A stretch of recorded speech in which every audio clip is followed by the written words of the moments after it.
Those darn neighbors.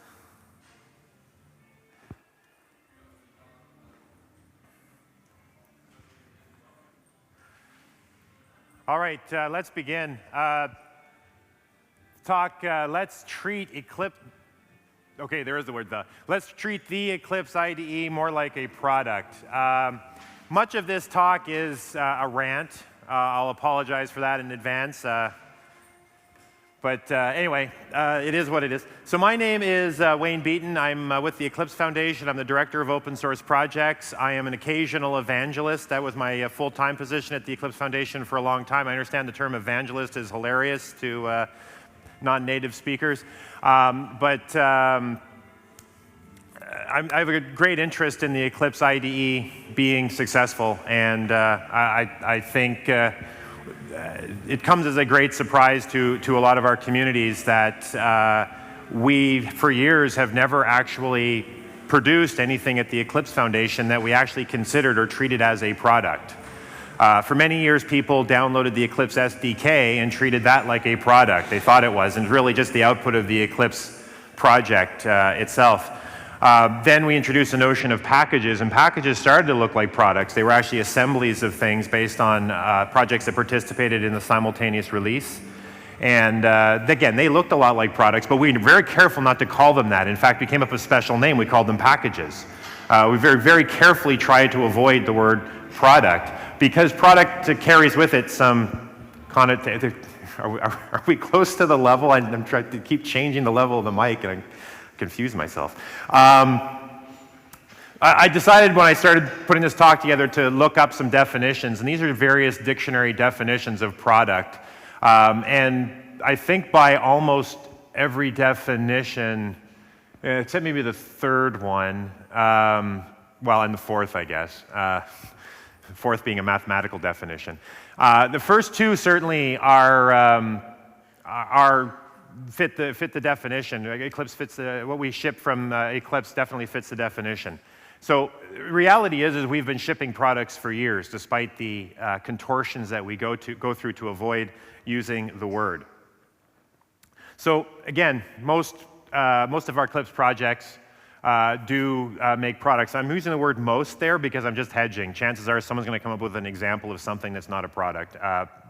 But again, products are the output of effort, according to some of the dictionary definitions. What communities do we generate products for? And if we look at all the vast number of projects that we have at Eclipse, they all produce all sorts of different things, and those products all are all targeting different audiences. The Eclipse SDK is really intended to be for the adopter community. That's sort of a subtlety that was kind of lost over the years, or certainly in the early years. But the packages that we produce are really intended to be for end users. Like that's a product for that community. Some of our products, actually, I'm not sure. I'm hard pressed to think of a product that's for developers. When we use the term developers, we tend to think of the project committers and contributors themselves. And I think maybe the Eclipse process itself is the product. I don't know. I'm just making things up at this point. So I'm going to make a bold statement that the Eclipse development process defines a process for productizing open source. When you think about the rigor, why do we have the rigor in there? The rigor partially, certainly in part, is to make it so that the process is predictable. Predictable processes are important when you're taking the outputs of the various Eclipse projects and using them in your products for adopters. But when you're building a product, having a certain amount of rigor in your process is also valuable. And again, I will argue that the Eclipse development process really is about building products in an open source context. Over the years, as the main recipient of the emo@eclipse.org email, I get lots and lots of requests to buy Eclipse. So people ask me, I get lots, usually resellers. So somebody in some organization says, I need to use Eclipse, and they go, great, we'll get the purchasing department to order it, and the purchasing department then calls a reseller, and the reseller contacts me.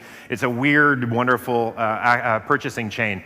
To which I respond, Eclipse is available royalty-free under the terms of the Eclipse software user agreement, and give them the link to the URL, send this to your customer, and then they get all upset that they're not going to get a commission, and presumably forward that information on. By that point, I've lost contact. The interesting thing, or one of the interesting things I find in that message, and this is something that I think some people in the audience should find interesting, is most of those messages have come as a table, and the first line of the table is I want some product, and then second line is I want support for that product. So there is actually an opportunity to sell support. We just need to figure out how to do that, but I'm going to rant about that a little bit later. Anyway, I decided to list a couple of the names of things people have contacted me attempting to buy. And I find this list disturbing for all sorts of reasons. This is only part of the list. I made another one. There's still a whole bunch of other ones. These are some of the, I don't know, these are kind of the ones that floated to the top. The Eclipse GPL, again, not quite sure what that is. Eclipse Apache and GPL, and of course I've written it down how it was given to me. Then there's the STUT version. I have no idea what that is. I also get requests for information about air pressure switches and MP3 players. Occasionally I get requests for parts for airplanes and bicycles. I very often want to respond to those emails. Did you look at our website? Because clearly they had to. Another interesting thing, and I keep saying one of the interesting things because that's one of those things I keep saying.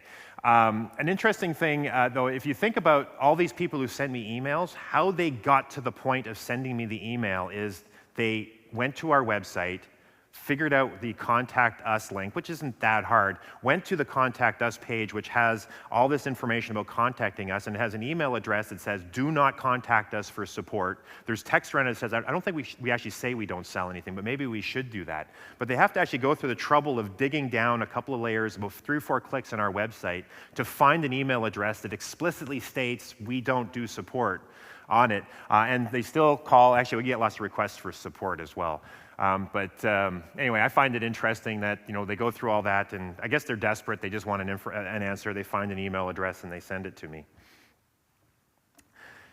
Anyway, all of that, those are all of the names that people keep throwing at me for the thing they want to get, and I really struggle with this. What is this thing called?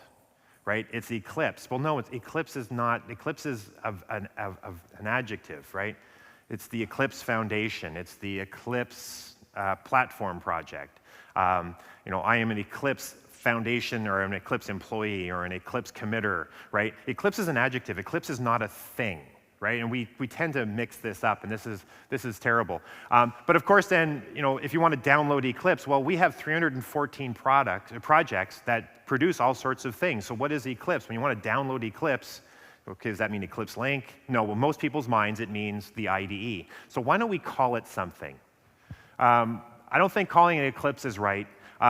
Tracy Miranda actually made what I think a fairly, I don't know, maybe it's obvious, but I thought it was brilliant at the time, post about how we change the name every year. It never occurred to me that Eclipse, Eclipse Europa and Eclipse Callisto and Eclipse Juno, people thought that was the name. Juno was the name. Our last release, Eclipse Neon, people think the product is called Neon.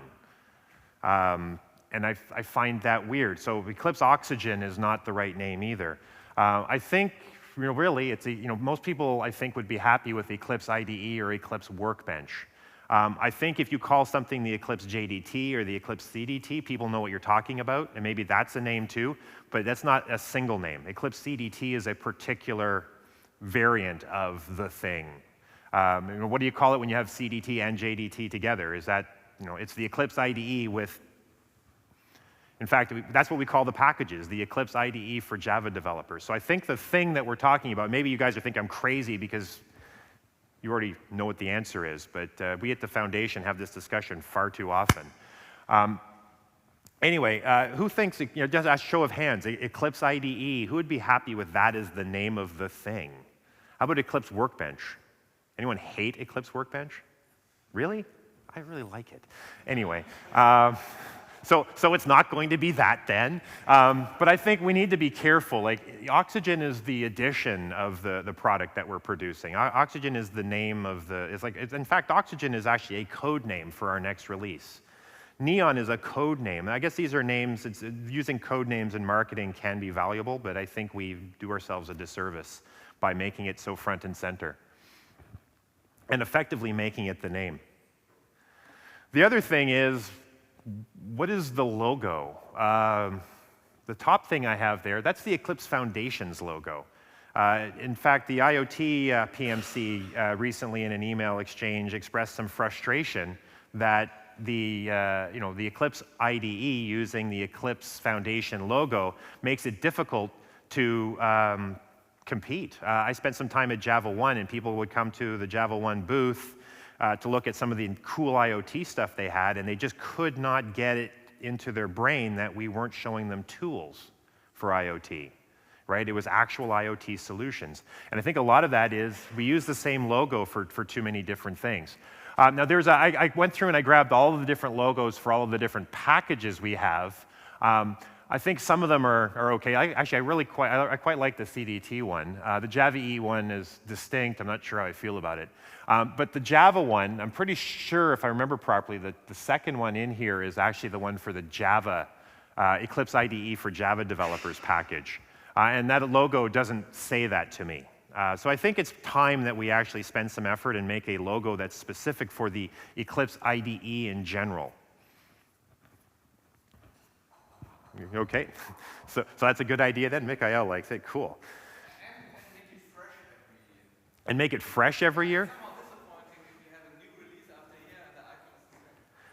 Well, maybe perhaps a little change, but I think one of the things about branding and logos is consistency. There's some value in consistency. And of course, we've trained our community over the years to make this connection. The Eclipse means Eclipse IDE. And it's going to take some time to untrain them or retrain them to think about it in a slightly different way. Yeah, so you may notice that I actually started using Eclipse Workbench in other parts of the presentation because that's the one I like, but I'll give it up for Eclipse IDE. The packages or products, actually I can't remember why I titled it this slide this way, but yeah, I can't remember what I want to talk about in this slide, so I'm moving on. So as open source software developers working on Eclipse projects, basically producing a product that 6 million-ish, I can't remember the exact, what our last estimate was, 6 million people in the world regard as a product, we have to come to terms with a couple of different things. Our user community doesn't care about projects. So I go to Java 1 and I talk to the user community there and I say, hey, did you know that the Eclipse IDE is built from the output of dozens at least of separate projects? And I show them a list and say, hey, the platform project builds this, and the JDT team builds that, and the Mylan project builds this, and the CDT project builds that, and it all comes together in this wonderful, beautiful product thing, and they just blink and they just don't care, right? They don't really care about all the projects. They don't really care about the committers. They don't care about the community, and they don't care about this composition. They just really want to get stuff done, right? And in fact, the simultaneous release and the packages were built in response to this. We really just want to get stuff out into people's hands and make it as easy as possible for them to use it. By building and maintaining a massive community of users, we create for ourselves an ecosystem. We create a source for people to adopt Eclipse technology and build their own products to play in that ecosystem. We create a pipeline of people who are curious and do want to dig through and do start to care about projects. By having this massive community of users and keeping them happy, we make all of the other things that we love to do possible. Again, end users just want to get stuff done. And again, this is another thing. Again, at Java 1, it took me like years, literally years of going to Java 1 and talking to all sorts of people before it finally clicked that they don't get open source at all. Right? The average attendee at a Java 1 doesn't understand open source. They probably do understand free. Most developers understand free, and I get this IDE and I can use it for free free as in beer, use it to do my development. In fact, I find a lot of the people I talk to don't even really appreciate licensing, and certainly things like intellectual property management and stuff. Sorry, Sharon. They don't really care. They just want to get stuff done. So some subset of those people really do want to contribute. They really just don't know how, and they most probably just don't want to know how. Yeah. Anyway, so the fact is that most of our user community just really doesn't care about the open source aspect. They just want to get the IDE and they want to get stuff done. They probably don't understand your software. They probably don't. They know that plugins happen. The number of emails that I get where people are asking why they have to download 2 different packages is disturbing. They think that we talk about plugins, we talk about things being extensible. Much of our community, a good chunk of our community, I'm hard pressed. I'm not sure how to estimate it. Certainly, based on the emails, enough of them, a significant number of them, think that they think they know about plugins, but they don't know how to actually use them. They don't know about Marketplace. That's actually changing. Marketplace is getting very, very active. This slide, I need to update it. Marketplace is getting much, much better. Certainly, the ability to drag and drop and install features is a really powerful notion that I think people are starting to really embrace. They certainly don't know what P2 is, and when we talk about a P2 site, nobody cares. It's a software repository. We talk about it in a generic term that people understand, and that seems to work better in my experience. And again, I keep saying this, end users really just want to get stuff done. So I personally think this is a valid question. Do we care? I think we do. I think we should. I think we must. As I stated earlier, the end users, that massive pool of end users makes everything else possible. And keeping them as happy as possible and productive as possible, productive therefore happy, I guess, happy being the bottom line, is in our selfish best interests. So what is a product? One of the reasons why we've avoided using the term product, have I sufficiently depressed everybody? Is that what's happened? Okay, all right, good. One of the reasons why we've avoided the word product is that product implies certain things. When you say you have a product, there's a certain quality expectation, and that actually doesn't bother me too much. I think from a quality point of view, we actually do an extremely good job. Documentation is expected when you have a product. I can't quite state the same thing I just stated about documentation. We have some documentation. I think we have some very good documentation. There's a lot of holes in our documentation, and I think a lot of it is actually there's a lot of out-of-date documentation. Documentation is a great resource, but it also comes a great liability as a product moves forward. Anyway, so I think we're actually great on the first one, not terrible on the second one. And then when it comes to support, the support is something that people expect from a product. And today, if you arrive at our Bugzilla site, you say you want to actually report a bug, the number of people who report bugs about Git support in the JDT category, JDT product, is pretty disturbing. The JDT project spends a great deal of time triaging bugs for everybody else because people come to our Bugzilla system, they don't know or care about our project structure.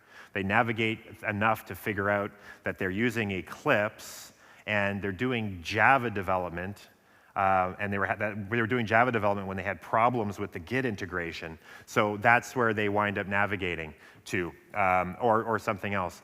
We really don't provide a good bug reporting story for end users. We do provide a great service. I think Bugzilla has been very functional and very useful if you're on the inside and you understand the project structure, or certainly if you're working on a particular project. But certainly I don't think we have a really good story there. In terms of support, we have the Eclipse.newcomer forum, which is our main source of support, and that's the main place that we point people who have questions. And there's a handful of people in the community that do a fantastic job of answering questions there, although I'll have to admit I haven't looked there in a couple of months. The last time I looked, people like Eric Rizzo and Ed Merckx used to be very active there. A handful of people in our community do just a fantastic job of answering the questions. Many of the questions are very basic. A lot of them are, error code 13, which usually has something to do with the bitness of your JVM and your JRE and Eclipse being mismatched. Which again are things. Why are end users having to solve that problem? Like that seems silly to me. But a lot of users expect phone support. Again, we have a website where you can go to the website and you can find the contact us way down in the bottom corner, click on that and go to a page that shows a phone number to contact the Eclipse Foundation that says we do not provide support, and then they call it and ask for support. I used to sit upstairs next to our office administrator, and it was probably about every 2 or 3 days. You hear her on the phone, it's like, no, you have to, for support, you have to go through the forums, and she had that conversation all the time because some number of users called us expecting support because, of course, you provide phone support for a product. Now, we do have the long-term support initiative, which is handy, but that's really not for a user community. That's not really the target audience. So I think we have a real opportunity here to provide support, but I'm not quite sure what that looks like yet. So I think I actually talked about some of these things. So we've started over the last couple of years. I started doing this every detail matters thing, and then I paid attention for a very long time, and then I stopped paying attention. So this is the kind of thing that we actually need to follow through. The idea is there's some relatively simple things that we can do to just improve the user experience and improve the overall perception of quality. While I will argue to the death that we have great quality, there are sometimes quality is a matter of perception. One of the things we used to get beat up on is content assist takes too long. Well, content assist takes too long because the default configuration is to wait half a second to bring it up, right? If you turn that to 0, it comes up immediately and it's fantastic. Right? It's a perception problem. There's really no performance problem. It works great. It just, you don't have it configured right. But you can't tell a user that they didn't do it right.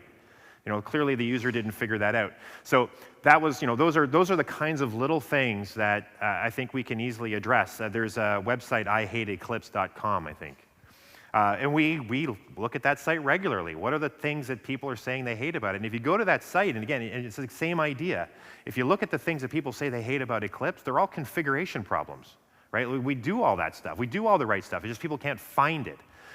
So again, every detail matters was started up to focus some attention on sort of the low-hanging fruit, the simple, easy things that we can do to improve perception of the software. We have tried to make the experience a bit more consistent. We have certainly done some work in this area, and I think we're getting much closer. As you come to the website, there is I think we can certainly spend some time arguing about whether the download site has been done right, but I'm not even going to. No, sorry, don't engage. But the look of the site, the feel of the site is similar, and we're making some steps into the IDE to kind of make it have a similar feel as well. The welcome screen is our first attempt at that. We've tried to make the welcome screen a little bit better affinity with the website and the rest of the content, and we're hopeful that we're going to be able to make that welcome page more useful, the kind of thing that people will actually make more frequent use of. And then, ideally, we would like to get right down to the hello world and basically just a consistent experience from the point you come to our website, you download it, you install it, and you run it, and make your first application, kind of a consistent look and feel. And, again, this is probably, but this is something that's probably not one of the little things, not an every detail matters thing, but it's something that I think we're inching towards as a community. This is something that drives me crazy. I think open up Eclipse sometime and go into the Git integration and try to find the word eGit anywhere, right? The eGit project doesn't put their name anywhere in the IDE, and I contend that is a good thing, because users don't want to go and use the eGit view. They want to go and access their Git repositories. They want a Git repositories view. I'd actually argue that they want a repositories view rather than a Git repository view and a CVS repository and a task repository. But that's a whole other issue. So the eGit project has done a fantastic job. The only place you will ever find eGit, I'll let you in on this, is the About dialog box. The eGit project is mentioned as a provider. And the plugin names all have org.eclipse.egit in them. But I think that's reasonable. So eGit does a great job. Many of our projects do a great job, and I'm going to resist pointing out any examples. But I think end users want to get stuff done, and they don't care about our project names in general. Our project names are code names. Now, there are some examples of some exceptions. Rihanna is a framework for doing runtimes. Scout is a framework for doing runtimes. Those are brand names in and of themselves, and having IDE entries that say make a new Scout project kind of makes sense to me. But anyway, I'm going to try to avoid making any counterexamples. But as Eclipse committers and Eclipse developers and people producing Eclipse plugins to the Eclipse IDE, we really need to get out of the habit of assuming that people care about our project names, because they just don't. They want to, again, I'm going to make, I've got to be careful. I don't want to offend anybody. I'm going to talk to them directly.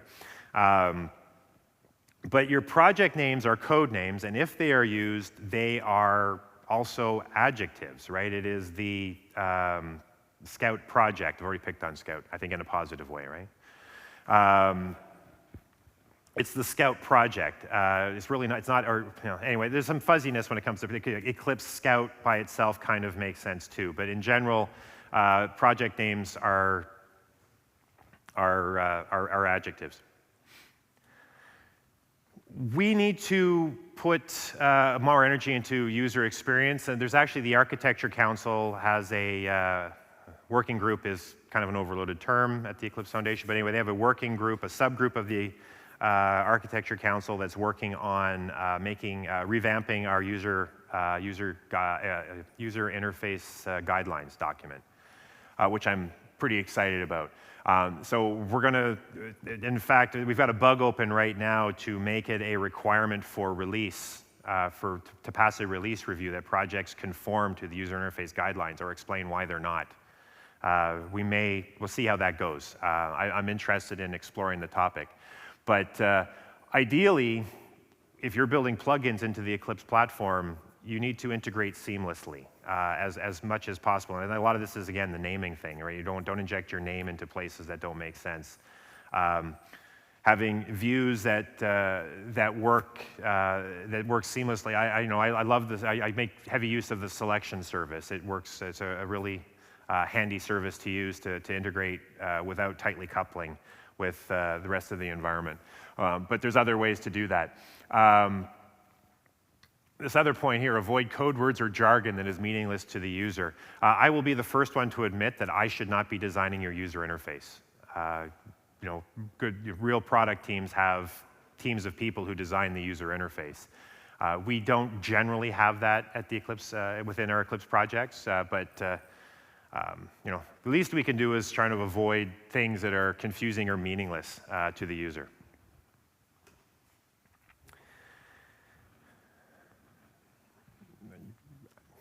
Let's do this.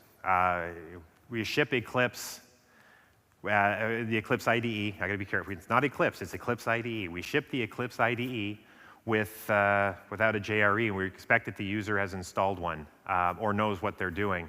Again, I get a large amount of email from students in particular. Our forums are clogged with questions from students who, Eclipse won't run, because of course they don't call it Eclipse IDE necessarily.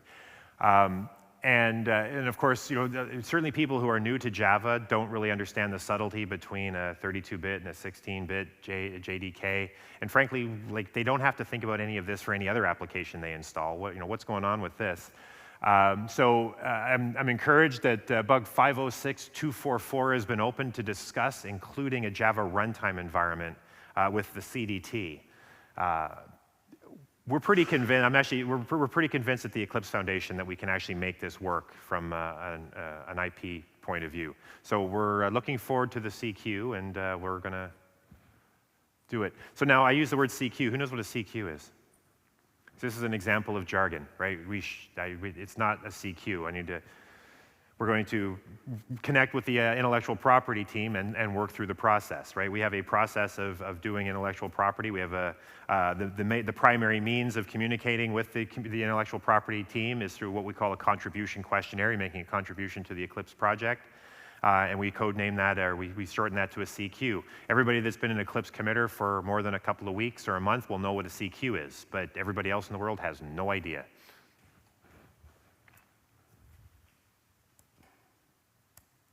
So some documentation changes have happened, which are good. A couple of them, we still have a bunch more to do. Some of the things that I think are completely reasonable that people ask for, generating a changelog for simultaneous releases. I think that's an entirely reasonable thing. What did you fix? What bugs got fixed in the last release? Right now, we don't provide an aggregate for our annual simultaneous release. I actually know how to do this. Apparently it's up to me to get it done, which is completely fine because I'm the one who understands most of how the project metadata infrastructure is all set up. So hopefully I'll be able to get that out in time for Oxygen, and hopefully make that something we get done early next quarter and early next year. But things like having a aggregate new and noteworthy for Neon. Again, I took that upon myself a couple of years ago to start mining through the new and noteworthies that various projects produce. CDT produces a great one.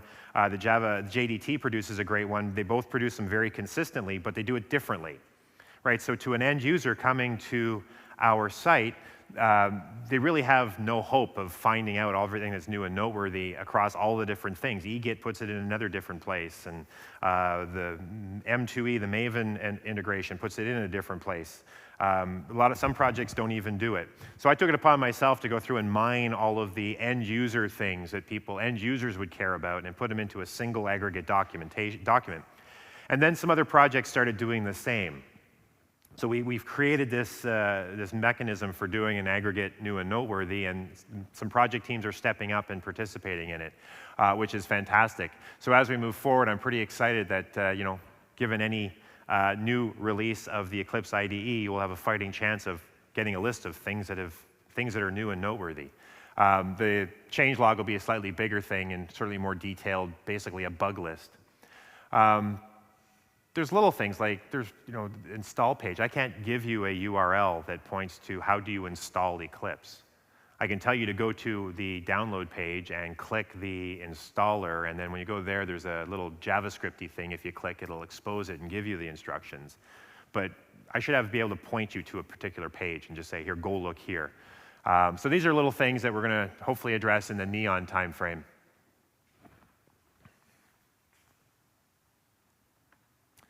We did do the welcome screen this year. Again, we tried to make the welcome screen a little bit more useful, so you'll find that it's certainly for new users, create a new Java project is right there front and center. We've tried to make it more consistent with the look and feel of the website. There's some other things that we can do with this, which again we'll have to explore, and hopefully in the Oxygen timeframe we can make it something that people will actually make more use of. One of the things we're thinking is having news items and stuff there, and sort of information that comes from the Eclipse Foundation may be valuable to people. We did want to monetize the help system. That's a picture of the new help system. We haven't gotten very far with this one yet. The help system is a beautiful piece of machinery if you're from the late 80s.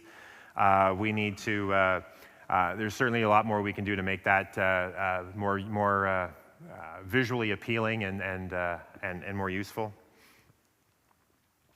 I talked about the new and noteworthy already, changelog. Like I said, we kind of do this mostly. We provide some infrastructure to do this already. If you go to any project's release page, a release record, there's an issues tab, and provided the project has configured their Bugzillas properly, we should get a list of issues. This is eGit. eGit tends to be my poster child for projects that do everything the way I want them to. I've just started investigating getting the projects that use GitHub issues, get their issues listed here too. It's actually not as hard as I thought it would be, so we're gonna, hopefully I'll be able to knock that out shortly.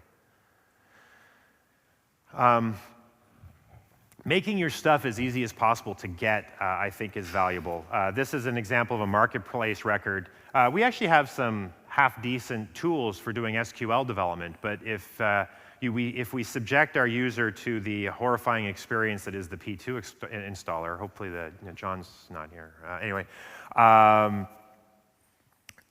that you go into the data tools project has decided that the name of the thing you have to install is the data tools. I can't remember what it's called now. It's really bizarre, right? But they've named the feature in the that they put into the simultaneous release repository basically something that's meaningless to users. So, or at least it's not embarrassing.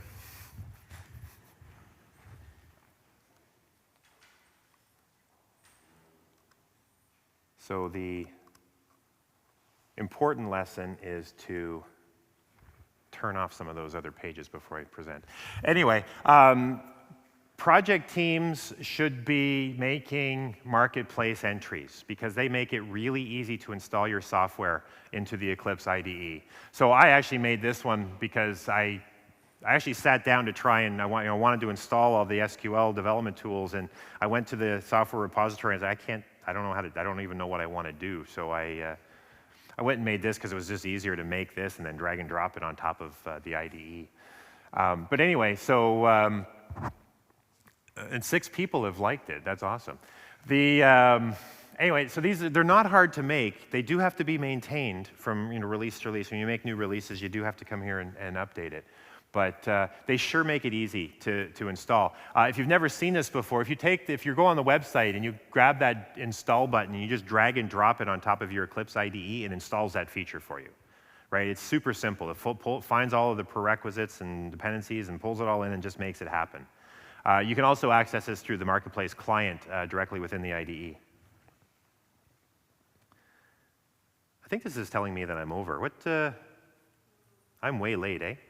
Okay, so I have some questions about support, but anyway, apparently I'm way over. I'm going to end my rant there. I think we're actually most of the way there. I think once we get if we start thinking about it more as a product and have our committers think about it more as a product, I think we can make a great deal of improvement for our end user community, and I'm going to continue to work with committers to make sure that that's true. Anyway, again, I apologize that I kind of ranted a lot more about the earlier things than I meant to. I have some cool ideas about support, but I would love to talk to you about it if you have a few minutes, if you see me sitting somewhere. If you do see me sitting in the lobby, please feel free to come and chat about whatever it is you want to chat about. I love talking about lots of things. Anyway, with that, I'm going to thank you for your attention. I'll apologize for going over. Please enjoy the rest of the conference. I believe we're starting the reception just outside the door here. Anyway, thank you very much.